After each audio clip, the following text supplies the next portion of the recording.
Здравствуйте, дорогие друзья! Сегодня я хочу представить вашему вниманию книгу Сапаргали Бегалина «Чукан Валиханов». Эта повесть посвящена замечательному ученому, великому сыну казахского народа Чукану Валиханову, которому в этом году исполняется 185 лет. О нем пишут историки, географы и путешественники, лингвисты, философы, археологи, этнографы и литературоведы.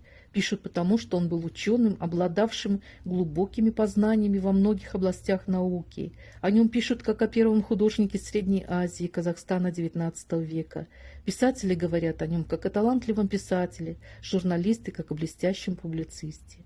Он был мудрым социологом и скрупулезным экономистом, утверждают другие.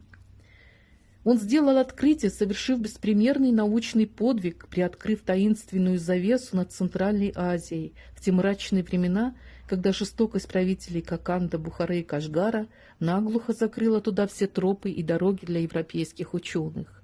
Ему едва минуло 20, когда после месячной жизни отшельника у тропы среди диких гор он пристроился к купеческому каравану и, скрывая свое имя, переодевшись в халат родственника Караван-Баши и перевоплотившись жадного искателя наживы, проник в Кашгар. 5 долгих месяцев, находясь на волосок от смерти, он собирал драгоценные материалы. Нелегкой была и дорога назад.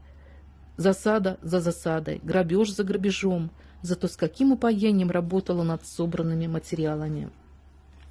Кроме любви к науке, кроме страсти к открытиям, у него была другая, еще более величественная любовь к своему народу. Любовь со страданиями и болью за его тяжелую жизнь.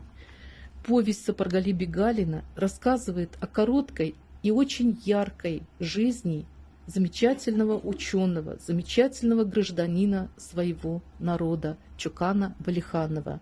Прочитайте ее обязательно.